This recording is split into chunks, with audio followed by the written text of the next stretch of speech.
News paper எல்லாத்துக்கும் ஆங்கில நாளிதழ் வந்து படிக்கிறதுக்கு கொடுப்போம். அந்த ஆங்கில நாளிதழ் வந்து 2-3 நாளிதழ் வந்து ஒரு 4-5 பிளாக்ல அதை வச்சிருக்கிறோம். அப்போ ஒரு பிளாக்குக்கு படித்த பின்னால அடுத்த பிளாக்குக்கு கொடுப்போம். இது தொடர்ந்து இதே மாதிரி நடந்துட்டு இருக்குது. அங்க இருக்கக்கூடிய நம்ம பணியாளர் வந்து இந்த பேப்பரை வாங்கி கொண்டு போய் கொடுத்துட்டே இருக்காரு. ஒரு அசிஸ்டன்ட் ஜெயிலர் பார்க்குறாரு, இந்த பேப்பர் முடிஞ்ச பிற்பாடு திருப்பி ஈவினிங் டயத்தில் அதை திருப்பி வாங்குவாங்க. வாங்கி பார்க்குறாரு ஒரு அசிஸ்டன்ட் ஜெயிலரு, அங்கே வந்து ரவுண்ட் பண்ணியிருக்குது. ஒவ்வொரு சில பக்கங்களில் எழுத்துக்களை ரவுண்ட் பண்ணியிருக்குது.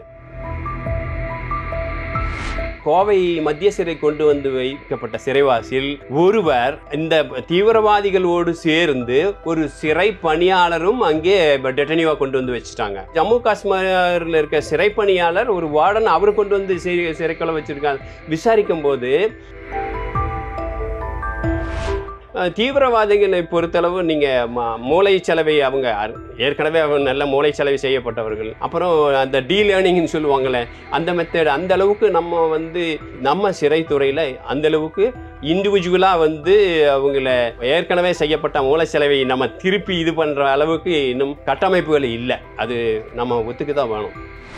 உள்ளே இருக்கிற காவல் பணியாளர் ஒன்று, அப்புறம் அடுத்தது அந்த டவர்னு சொல்லுவாங்க அந்த காவல் பணியாளர் ஒன்று, அப்புறம் இந்த பிளாக் சுற்றியுமே நம்ம சிறைத்துறையில் சிறப்பாக தேர்ந்தெடுக்கப்பட்ட காவலர். அது அவங்க எப்படின்னா மற்ற சிறையிலிருந்து கொண்டு வருவோம், மற்ற சிறையிலேருந்து டெபுடேஷன் போடுவோம். ஏன்னா இங்கே லோக்கல் இருக்கவங்க பற்றி அவங்களுக்கு உண்டான இது வரக்கூடாது அப்படின்றதுக்காக வெளியிருந்து டெபுடேஷன் கொண்டு வந்து போடுவோம். அப்புறம் என்னாச்சு, இன்னும் என்னன்னா அவுட்டர் காம்பவுண்ட் வால்ல weapon with வெப்பனுங்க, சொபிசிகேட்டட் weapon, automatic weapons வந்து அவுட்டரில் அது வந்து யார் பண்ணுவாங்கன்னா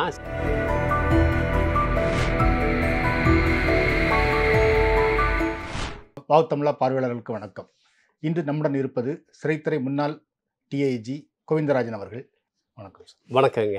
வாவ் தமிழா நேயர்கள் அனைவருக்கும் இனிய வணக்கங்கள். பேச இருக்கிற நேரத்தில் நாடு முழுக்க ஒரு போர் பதட்டத்தில் இருக்க நேற்று பாகிஸ்தான் மேலே இந்தியா ஒரு தாக்குதல் நடத்தி ஸோ இந்த இதுக்கு முகாந்திரம் காஷ்மீர் தீவிரவாதிகள் காஷ்மீரில் நடத்தின ஒரு தாக்குதல் தான் ஸோ காஷ்மீர் தீவிரவாதிகள் பற்றி பேச வரும்போது நீங்கள் சிறைத்துறையில் இருக்கும்போது காஷ்மீர் தீவிரவாதிகள் அங்கே கோயம்புத்தூர் சிறையில் இருந்தாங்க. உயர் பாதுகாப்பு அப்படிங்கும்போது நீங்கள் பார்த்தீங்கன்னா முன்னால் காஷ்மீர் ஃபரூக் அப்துல்லா ஹவுஸ் அரெஸ்ட் எங்கே வச்சுட்டு கொடைக்கானலில் வச்சுருந்தாங்க. ஏன்னா அவர் ஒரு பொலிட்டிக்கல் லீடராக இருக்கிறதுனால அப்படி வச்சுருந்தாங்க.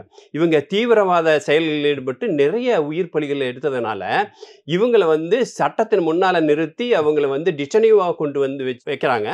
இந்த சிறைகளில் எந்த இடத்துல வச்சாச்சுன்னா ரொம்ப பாதுகாப்பாக இருக்கும் அப்படின்றத தீர்மானம் பண்ணி சிறைத்துறை தீர்மானம் பண்ணி கோவை மத்திய சிறையில் மெத்த பிளாக்ன்ற ஒரு பகுதியில் கொண்டு வந்து வைக்கிறாங்க. அது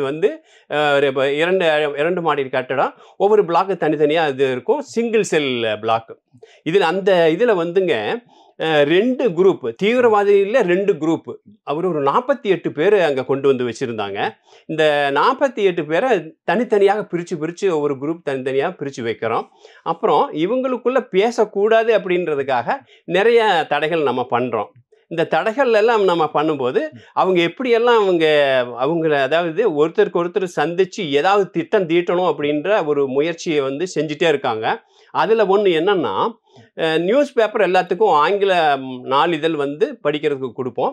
அந்த ஆங்கில நாளிதழ் 2-3 நாளிதழ் ஒரு 4-5 பிளாக்ல அதை வச்சிருக்கிறோம். அப்போ ஒவ்வொரு பிளாக்குக்கு படித்த பின்னால அடுத்த பிளாக்குக்கு கொடுப்போம். இது தொடர்ந்து இதே மாதிரி நடந்துட்டு இருக்குது. அங்கே இருக்கக்கூடிய நம்ம பணியாளர் இந்த பேப்பரை வாங்கி கொண்டு போய் கொடுத்துட்டே இருக்காரு. ஒரு அசிஸ்டன்ட் ஜெயிலர் பார்க்குறாரு, இந்த பேப்பர் முடிஞ்ச பிற்பாடு திருப்பி ஈவினிங் டயத்தில் அதை திருப்பி வாங்குவாங்க. அடுத்த நாள் காலையில் அந்த பேப்பர் கொடுப்பாங்க, ஈவினிங் டைம் முடிச்சது வாங்குவாங்க. அவங்ககிட்ட அங்கேயே கொடுத்துட மாட்டாங்க. வாங்கி பார்க்குறாரு ஒரு அசிஸ்டன்ட் ஜெயிலரு, அங்கே ரவுண்ட் பண்ணியிருக்குது. ஒவ்வொரு சில பக்கங்களில் எழுத்துக்களை ரவுண்ட் பண்ணியிருக்குது. அப்போ பார்த்தாச்சு இந்த என்ன பண்ணாங்க, இந்த எழுத்துக்கள் ரவுண்ட் பண்ணியிருக்குது என்னன்னு.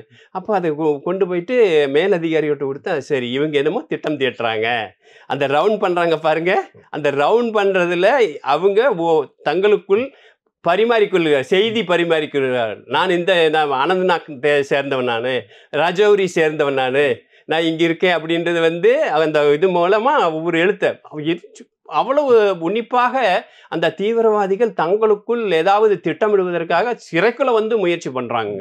இது எக்ஸ்ப்ளோசிவ் இது வச்சு நிறைய சாதாரண மனிதர்களை கொன்றவர்கள் அங்கே அந்த இதில் இருந்தாங்க, தீவிரவாத குழுக்கள் சேர்ந்தவங்க. அதே மாதிரி நிறைய என்கவுண்டர்ல கால் பெருவிரல் இழந்தவர் ஒருத்தர் அங்கே உள்ள வந்திருந்தாரு. அவரு தான் லீடர் இருந்தது பின்னால்தான் தெரிஞ்சது. கோவை மத்திய சிறை கொண்டு வந்து வைக்கப்பட்ட சிறைவாசியில் ஒருவர் இந்த தீவிரவாதிகளோடு சேர்ந்து ஒரு சிறை பணியாளரும் அங்கே டெட்டனிவா கொண்டு வந்து வச்சுட்டாங்க. ஏன்னா நமக்கு வந்து என்னப்பா டெட்டனிவா ஒரு தீவிரவாதி தானே வைப்பாங்க. ஜம்மு காஷ்மீரில் இருக்க சிறை பணியாளர் ஒரு வார்டன் அவர் கொண்டு வந்து சிறைக்குள்ள வச்சிருக்காங்க. விசாரிக்கும் போது ஒரு குறிப்பிட்ட நேரத்தில் அந்த லைட்டுகள்லாம் இவர் ஆஃப் பண்ணியிருக்காரு. இவங்க தப்ப முயற்சிக்கிறாங்க. ஸோ அங்கே பார்க்கும்போது இவர் அதற்குள்ள உள்ளாளாக இருந்திருக்காரு அப்படின்றதுக்காக அவரும் அந்த இதில் சேர்த்து அவரையும் வந்து கோவை மத்திய சிறை கொண்டு வந்து வச்சுருந்தாங்க.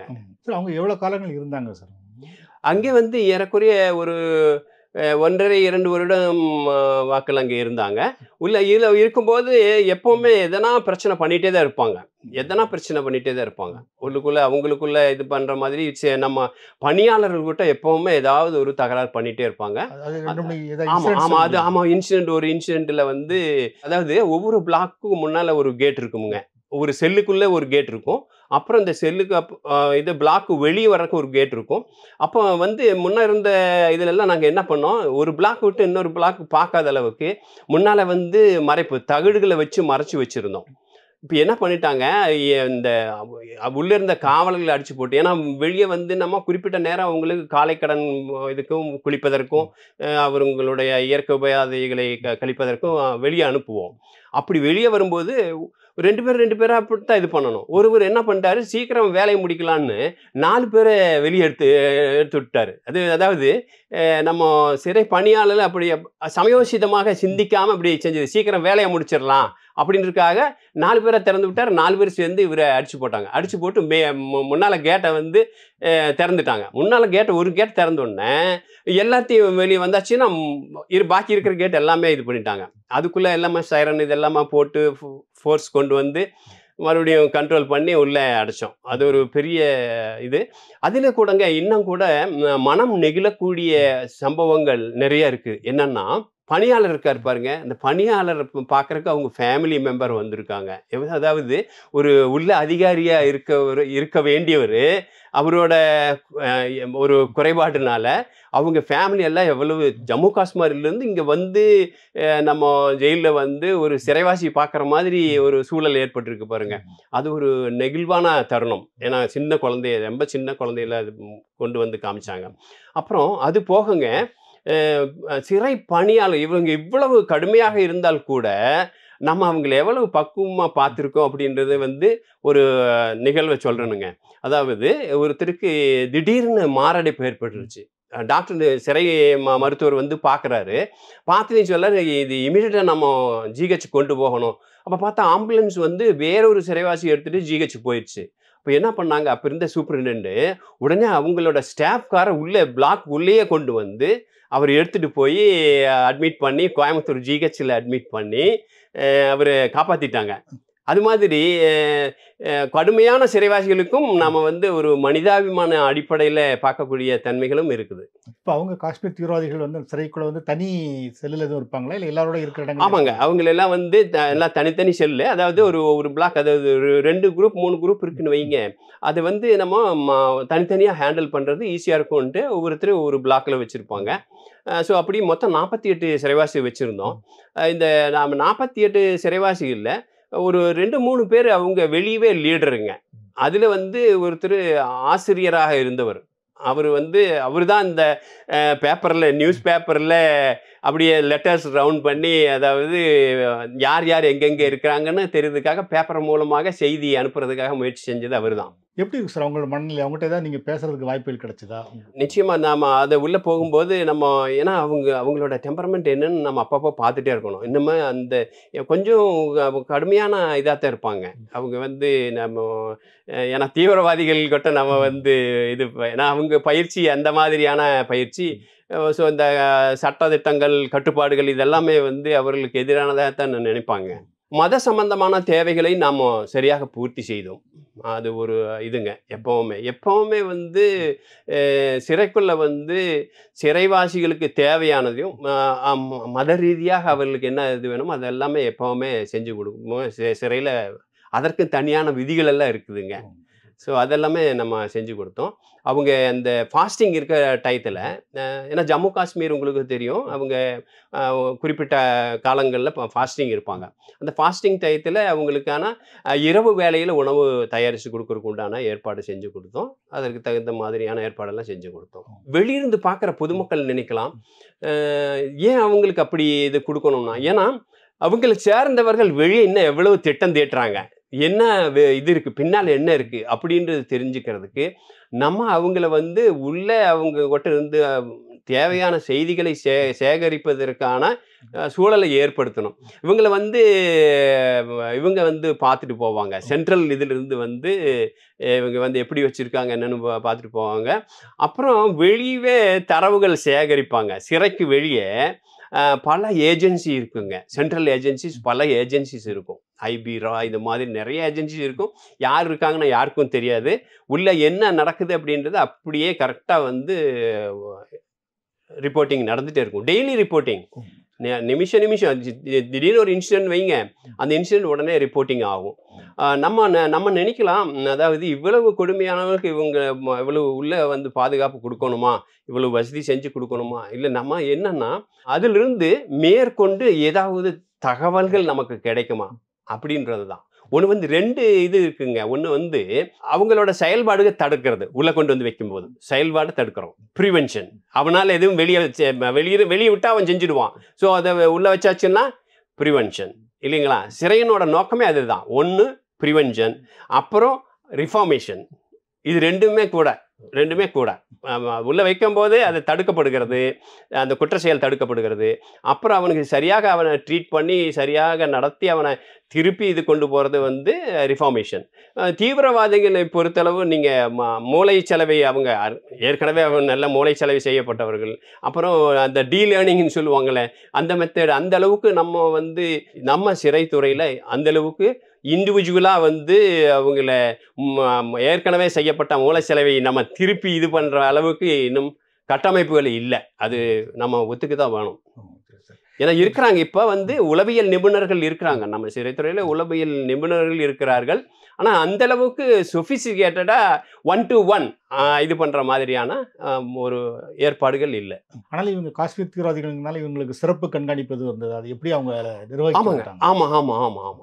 அந்த சிறப்பு கண்காணிப்புன்னா எப்படின்னாங்க, இப்போ அவுட்டர் காம்பவுண்ட் வால் இருக்குது, ஆனால் அதுக்குள்ளே மறுபடியும் இன்னொரு காம்பவுண்ட் வால், அப்புறம் அதுக்குள்ள ஒரு பிளாக் வால், இது மாதிரி ஒரு 4-5 அடுக்கு இது இருக்குது. இப்போ இந்த இதில் வந்து உள்ளே இருக்கிற காவல் பணியாளர் ஒன்று, அப்புறம் அடுத்தது அந்த டவர்னு சொல்லுவாங்க, அந்த காவல் பணியாளர் ஒன்று, அப்புறம் இந்த பிளாக் சுற்றியுமே நம்ம சிறைத்துறையில் சிறப்பாக தேர்ந்தெடுக்கப்பட்ட காவலர். அது அவங்க எப்படின்னா, மற்ற சிறையிலிருந்து கொண்டு வருவோம், மற்ற சிறையிலேருந்து டெபுடேஷன் போடுவோம். ஏன்னா இங்கே லோக்கல் இருக்கவங்க பற்றி அவங்களுக்கு உண்டான இது வரக்கூடாது அப்படின்றதுக்காக வெளியிருந்து டெபுடேஷன் கொண்டு வந்து போடுவோம். அப்புறம் என்னாச்சு, என்னன்னா அவுட்டர் காம்பவுண்ட் வாலில் weapon with வெப்பனுங்க, sophisticated weapon, automatic weapons வந்து அவுட்டரில். அது வந்து யார் பண்ணுவாங்கன்னா சென்ட்ரல் ஃபோர்ஸ், சிஆர்பிஎஃப் இது மாதிரியான இவங்க வந்து அவுட்டர் இது பண்ணுவாங்க. காஷ்மீர் தீவிரவாதிகள் இருக்கிறதுனால அவங்க பண்ணுறாங்க. ஆமாம், ஃபஸ்ட்டு அப்போ தான் ஸ்டார்ட் ஆச்சு. சிஆர்பிஎஃப் வந்து கோயம்புத்தூர் மத்திய சிறைக்கு ஃபஸ்ட்டு கொண்டு வந்தது அந்த காஷ்மீர் தீவிரவாதிகள் இருக்கும்போதும், அப்புறம் வந்து கோவை குண்டுவெடிப்பு வழக்கு இவங்க இருந்தாங்க பாருங்கள், அப்போவுமே தொடர்ந்து, இப்பவும் அது தொடர்ந்து இருக்குது. சிஆர்பிஎஃப் வந்து இன்னுமே அது தொடர்ந்து இருக்குது.